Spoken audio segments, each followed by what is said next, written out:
उत्तर द्या आणि बक्षीस घ्या. आणि ते बक्षीस तुमच्या समाजाचा उपयोगाचं आहे. तुम्ही जसं मला एक पुस्तक दिलं ना, त्या पुस्तकामध्ये शंभू महाराजांचं चरित्र आहे, संभाजी महाराजांचं चरित्र आहे. पण मी जे तुम्हाला देणार आहे ते बक्षीस जे आहे तर तुमच्या जन्मापासून तर मरेपर्यंत तुम्हाला कामाची इतकं मस्तपैकी तत्वज्ञान त्याच्यामध्ये आहे. काय होतं ताई त्या याच्यामध्ये? जरा पुढे येऊन सांगाल का प्लीज? मला विनंती करायची. बक्षीस तर मिळणार आहे, तुम्हाला उभं राहण्याचं धाडी केलं म्हणजे बक्षीस मिळालं. धन्यवाद. एकदा टाळी वाजवा आमच्या माऊलीच्या नावानं. सांगा ताई. क्या बात आहे. एकदा टाळी वाजवा अजून. ओझोन नावाचा जो वायू आहे, ओझोन नावाचा जो वायू आहे तो जर मिळाला, जसं आमचा मोबाईल आहे ना, मोबाईल आम्ही संध्याकाळी चार्जिंगला लावतो, सकाळपर्यंत चार्जिंग करतो, दुसऱ्या दिवशी संध्याकाळपर्यंत तो आम्हाला पुरतो. मग जसा मोबाईल चार्जिंग होतो आणि दिवसभर आम्हाला प्रत्येकाशी संपर्क साधायला कामी येतो, तसाच आमच्या माऊलीला सकाळी 4 वाजेपासून रात्री 12-1 वाजेपर्यंत सांगा ना, घरातल्या सगळ्यांची सेवा करण्यासाठी किती ऊर्जा लागत असेल. आणि ती सगळीची सगळी ऊर्जा त्या तुळशीला 101 चक्र मारताना आमच्या माऊलीचं हे सगळं शरीर चार्जिंग होत होतं, मेंदू चार्जिंग होत होता. कारण घरातल्या सगळ्यांचे स्वभाव वेगळे वेगळे, नवऱ्याचा वेगळा, दिराचा वेगळा, नंदेचा वेगळा, सासूचा वेगळा, सासऱ्याचा वेगळा, शेजाऱ्या पाजाऱ्यांचे वेगळे, हे सगळे स्वभाव सांभाळताना आमच्या माऊलीला, गृहिणीला एक सुस्वभावी माऊली म्हणून आमच्या घरामध्ये गृहप्रवेश केल्यानंतर प्रत्येकाच्या भावना जपायचं काम तिचं आहे. सकाळी उठल्यापासून रात्री झोपेपर्यंत सगळ्या घराची सेवा करायची आहे. आणि ही सेवा करताना तिला चार्जिंग होणं गरजेचं होतं. आणि ती चार्जिंग म्हणजेच तुळशीची पूजा. तो ओझोन ज्यावेळी त्या माऊलीच्या शरीरामध्ये जात होता त्यावेळी ती चार्जिंग होत होती आणि पूर्णपणे न थकता दिवसभर रात्री 12 वाजेपर्यंत आमच्या सगळ्या घराची सेवा करत होती. ताई, तुम्ही या प्रश्नाचं उत्तर दिलं त्याबद्दल तुमचा शतशः आभारी आहे. यांचं पथक या एकदा घ्या हे बक्षीस, घ्या बक्षीस. आमच्या कार्यक्रमातर्फे आम्ही अनेक बक्षीस वाटत असतो. ही ग्रामगीता आहे राष्ट्रसंत तुकडोजी महाराजांची. आणि या ग्रामगीतेला मी आमच्या पार्टीचे सहकलाकार शिवशेठ राजपूत यांना विनंती करतोय की ताईंना ते बक्षीस द्यावं.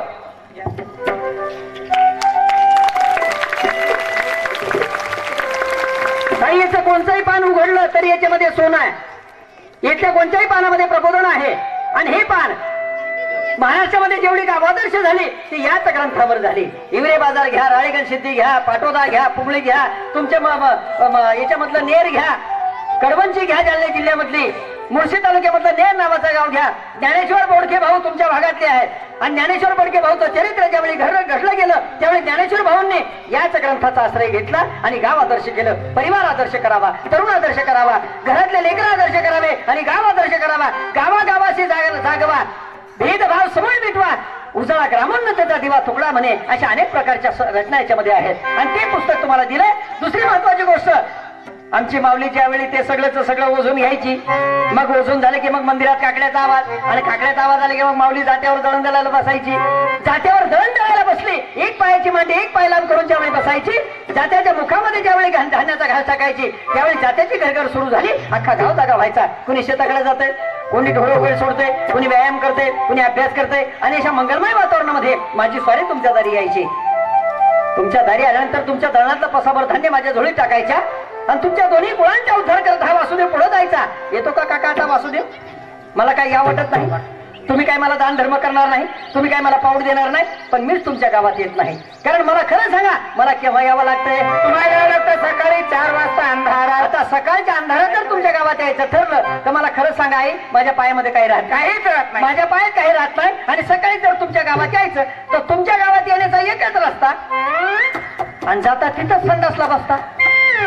जर का चुकून पाय हा फसता, जेवढा जमला तेवढाच पोचता. आणि जर अचानक कोणाला हे काय तोंड वंगाळ करून हसता राहा. खरं सांगा, आपल्या गावचा, आपल्या घराचा, आपल्या मंदिरांचा परिसर अस्वच्छ ठेवणं सोपं नाही. पहिली महत्वाची गोष्ट आहे, जीवन जर सुखी करायचं असेल तर स्वच्छता महत्वाची आहे. आणि स्वच्छ जीवन असेल, निर्मळ अंतःकरण असेल तर मग परमात्माचं नामस्मरण त्या देवाऱ्यामध्ये शोभून दिसतंय.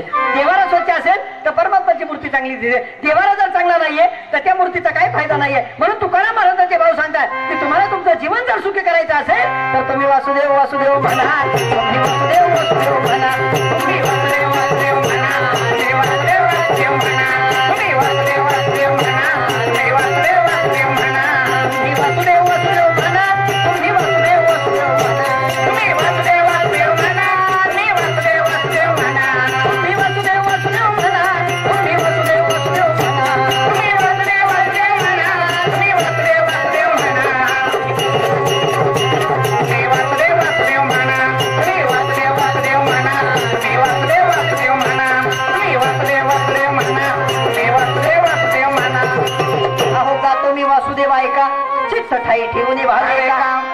कोणी रात्र करू नका, काळ करीत बसला से लेखा. तुम्हाला माझी विनंती आहे, मायबाप हो, तुम्ही माय आहात आणि बापही आहात. आणि आई बापांना माझी विनंती आहे की डोळे झाकपणा करू नका. कारण त्या काळामध्ये, महाभारताच्या काळामध्ये एकाच माणसानं डोळे झाकपणा केला होता, ज्याला 100 पुत्र होते. एकदा डोळे झाकपणा केला तर काय घडलं काका? घडलं ना महाभारत. मग मला सांगा, भारत हा भारतच व्हावा असं वाटतं ना? प्रति भारत झाला तर चालेल, पण महाभारत व्हावा असं वाटतं तुम्हाला? जर महाभारत व्हावा असं वाटत असेल तर तुमची प्रत्येकाची जबाबदारी आहे, आपण ज्या लेकरांचं संगोपन करतो त्या लेकरांवर सुसंस्कार टाकणं गरजेचं आहे. कारण शुद्ध बीजापोटी फळे रसाळ गोमटी ज्याला म्हणतात, ते तुमच्या संस्काराशिवाय होत नाही. आणि आपले संस्कार जर असेल तर लेकरं चांगले निपजतात. आज त्या बडे भाऊच्या घरी ज्यावेळी गेलो त्यावेळी त्या मुलाचे पेंटिंग पाहिलं, त्या मुलाचा तबला पाहिला, त्या मुलाचं गायन पाहिलं आणि त्या मुलाची नम्रता पाहिली, त्यावेळी कळलं की शुद्ध बीजापोटी फळे रसाळ गोमटी म्हणतात, ते यालाच म्हणतात. आणि त्यातून आम्हाला जन्माला घालायची जी लेकरं आहेत, त्या लेकरांवर संस्कार टाकून कोणत्या प्रकारच्या व्यसनाकडे ती मुलं नाही गेली पाहिजे, यासाठी घरातल्या प्रत्येकाने निर्विष्ठी राहणं गरजेचं आहे. म्हणून तुकाराम महाराज जेव्हा सांगतात की राम राम स्मराधी, लाहो करा गाठ घाला मुळवंती, सांडावा उद्या उपाधी, लक्ष लावो निराहा गोविंद. गोविंद प्रत्येकाचा वेगळा असतो. मला कोणत्या एका जाती धर्माचं प्रबोधन करण्यासाठी मी आलो नाही, कारण मानवतेचं प्रबोधन करणारा माणूस आहे मी. मग राम राम स्मराधी, राम म्हणजे काय? व्यक्तिवाचक दृष्टिकोनातून मी बोलत नाही. मी व्यक्तिवाचक दृष्टिकोनातून बोलणार आहे माणूस नाहीये. कारण ही भूमीच आहे की मानवाला जन्म देणारी आहे. आणि या भूमीमध्ये, भारताच्या भूमीत आम्ही जन्माला आलो, हे सगळ्यात महत्वाचं आहे. आणि माता प्रधान संस्कृती त्या देशात आम्ही जन्माला आलो, म्हणून तर तुम्ही माझ्या समोर बसले नाही. तुमची हिंमत होती माझ्या समोर बसायची? जर सावित्रीबाई फुलेने भिड्यांच्या वाड्यामध्ये पहिली मुलींची शाळा केली नसती सुरू, तर तुम्ही समोर बसले असते, तुम्ही सरपंच झाले असते, तुम्ही प्रतिभाताई पाटील झाले असते, तुम्ही पंतप्रधान झाले असते नसत्या झाल्या. स्त्रीमुक्तीचा लढा देणाऱ्या तुम्ही मावल्या तयार झाल्या सावित्रीबाईच्या फुलेच्या रूपानं. आणि त्या सावित्रीबाईने तुम्हाला उभं केलं. आणि ते उभं करण्यासाठी मला तुम्हाला विनंती करायची आहे की राम राम स्वराधी, लाहो करा गाठ घाला मुळबंदी, सांडावा उग्या उपाधी, लक्ष लावो निराहा. या वेगवेगळ्या प्रकारच्या आम्ही ज्या काही वेगवेगळ्या मोहपाशामध्ये गुरफटून बसतो ना, अनेक लोक काहीतरी वादळ उठवतात आणि त्या वादळामध्ये आम्ही गुरफटून जातोय आणि आमच्या गावातली शांतता भंग पाडून टाकतोय. आमच्या मनामध्ये जे वादळ उठतं त्या वादळाला थंड करण्याची गरज आहे आज. आणि ते करण्यासाठी रामाचं आचरण करणं प्रत्येकाची गरज आहे. रामाचं नाव घेऊन नाही जमणार. रामाच्या जीवनामध्ये जे 4 आदर्श होते ते घेणं गरजेचं आहे.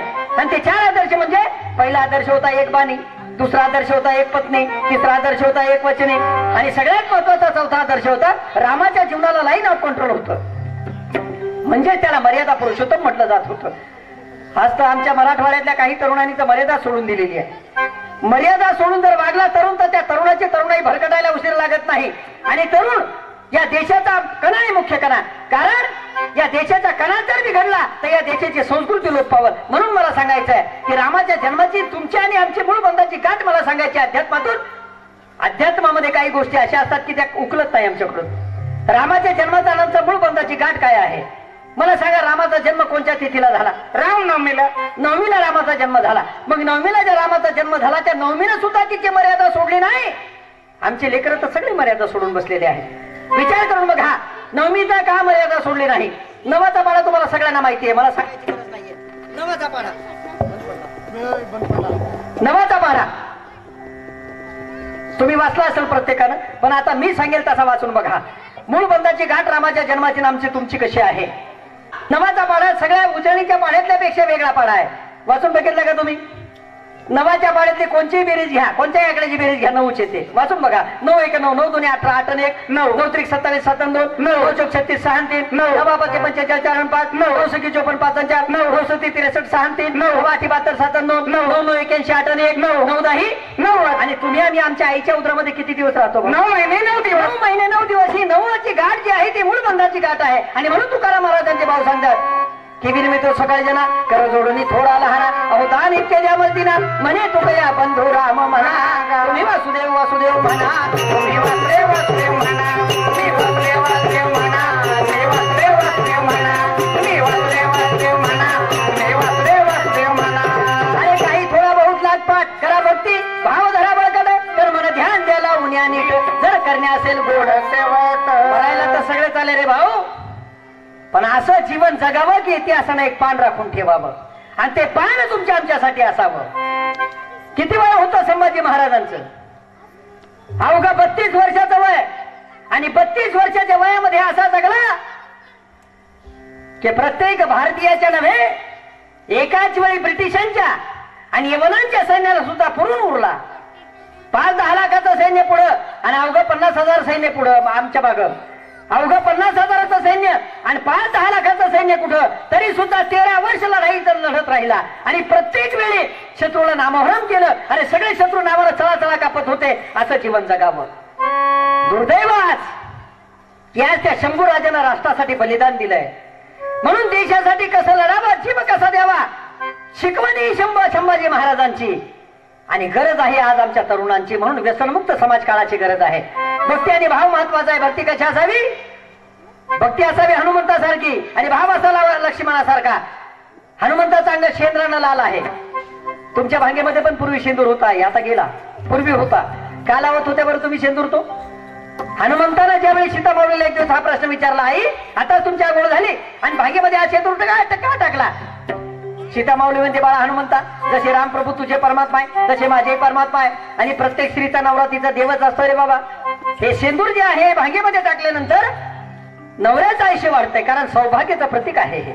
आणि सौभाग्याचं प्रतीक ज्यावेळी आमची माऊली भांगेमध्ये टाकते त्यावेळी आमच्या नवऱ्याचं आयुष्य वाढते रे बाबा. रामाचं आयुष्य वाढावं असं तुला नाही वाटत? हनुमंतानं म्हटलं, मला वाटतंय, पण रामाचं आयुष्य तुमच्या चुटकीभर शेंद्रानं वाढून किती वाढत? नाही झालं तर 2-4 वर्ष. पण माझ्या रामाला जगाचं कल्याण करायचं आहे आणि जगाचं कल्याण करण्यासाठी अजरामर झाला पाहिजे तो, आणि तो अजरामर व्हावा यासाठी मी अख्खाचा क्षेत्रामध्ये बुडलो. तर अशी भक्ती असावी. स्वतः क्षेत्रामध्ये बुडाला, स्वतःसाठी काही मागितलं नाही. जगाचं कल्याण करायचं आणि रामाला अजरामर करायचंय. भाव असावा लक्ष्मणासारखा. असंच असेल ना भाऊ? त्या काळामध्ये जनक राजाच्या घरी ज्यावेळी सीतेचं स्वयंवर चाललं होतं त्यावेळी स्वयंवर म्हणजे काय होतं बरं आई? सांगेल कोणी बक्षीस घ्यायला? सीतेचं स्वयंवर होतं. स्वयंवर म्हणजे काय? त्या काळामध्ये मुली स्वयंवर रचत होत्या, म्हणजेच आपला नवरा पारखून घेत होत्या. याला माझी जबाबदारी पेलेल का? हा याचा आणि माझं पोट भरेल का? ज्या लेकराने जन्म दिला त्या लेकराचं जीवन यशस्वी करेल का? यासाठी त्या मुली त्या नवरा तपासून घेत होत्या. आता तर आम्ही उठलो की सुटलो कुणालाही गळ्यात बांधून घेतो आणि कुणालाही गळ्यात बांधून घेतलं की तो काम करतो की नाही, कमाई करतो की नाही, नोकरीला आहे की नाही, काही भरोसा राहत नाही. लई झालं तर 4-6 महिन्यामध्ये दिवस देऊन टाकतोय आम्हाला. आमचं जीवन भरकटून टाकतोय तो. म्हणून सांगतो आई, माझ्या बहिणीचं लग्न करायचं असेल तर पहिल्यांदा सीतेचा आदर्श घ्या आणि ते सीतेच्या आदर्शत्वातूनच शिका. रामायण काय फक्त पोथी वाचण्यासाठी नाहीये, एक आदर्श घेण्यासाठी आहे. एक व्यक्ती आणि एक वल्ली त्याच्यातली बघण्यासारखी आहे. म्हणून मला हा शेवटचा दृष्टांत द्यायचा आहे. असं सगळं वराड म्हणून जमलेले, स्टेजवर सगळे बसलेले सगळे राजे जमलेले होते आणि स्वयंवर होतं सीतेचं.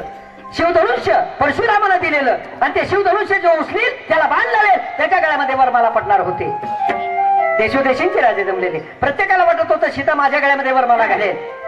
अरे रावणाला सुद्धा तेच वाटलं होतं, पण नाही जमलं. शेवटी रामप्रभू आले.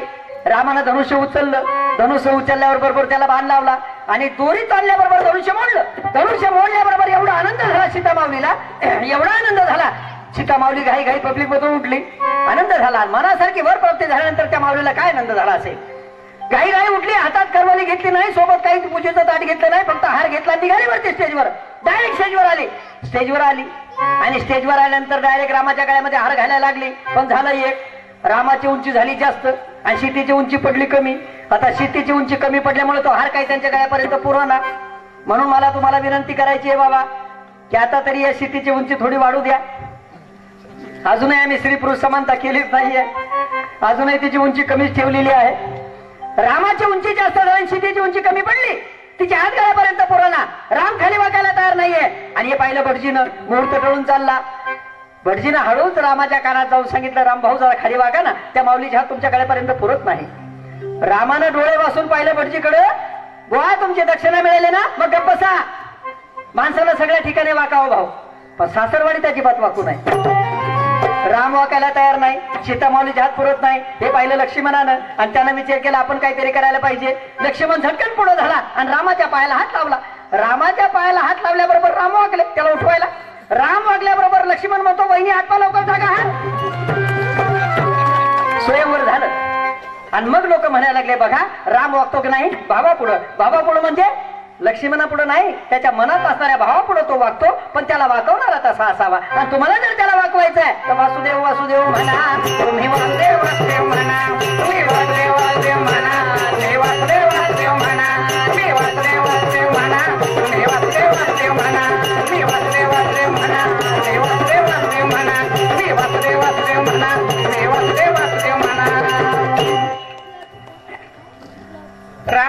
सोनाजीराव राम राम. काय तुझी लायकिंग मला समोर राम राम करायची मला. बापरे एवढं काय बदल झाला? बदल झाला म्हणजे मोठा माणूस झालो. मोठा माणूस झाला.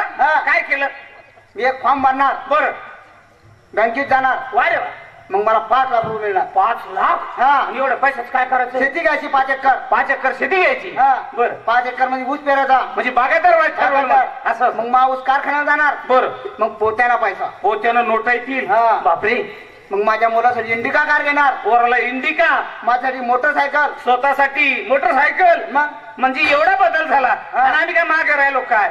आम्ही 10 लोक एका ठिकाणी आलो. मारामाऱ्या केल्या. मारामाऱ्या नाही केल्या. आम्ही बचत गट स्थापन केला आणि प्रत्येकाला एक एक म्हैस मिळणार आहे. म्हैस?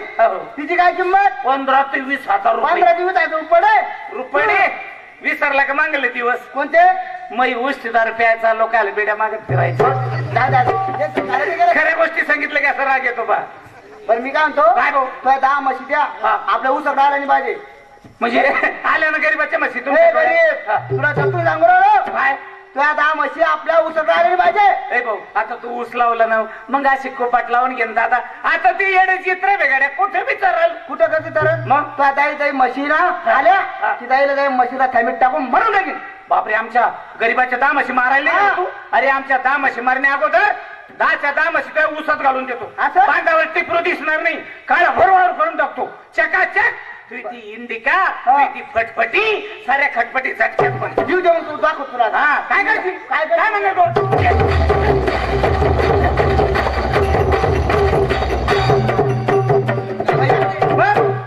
मग आपल्याला लय लोक बी द्या.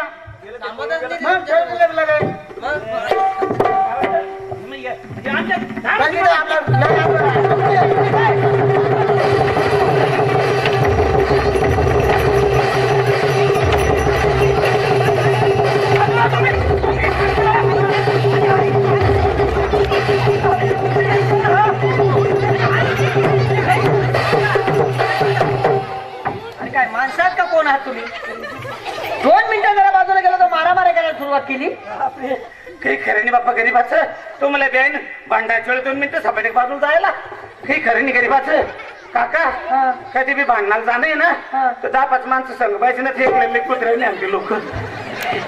खरे कधी बी मारायला जायचं तर 10-5 लोक सोबत पाहिजे. हो काका. नाही तर एकट्याला लई मारते. लई कुत्रे नाही आमचे लोक. अरे पण तुला मार खायची गरजच काय होती? अहो काका झालंच होत असं झालं काका. काय झालं रे? म्हणजे आमच्या 10 म्हशी मारून टाकले. मला बी आणलो काका.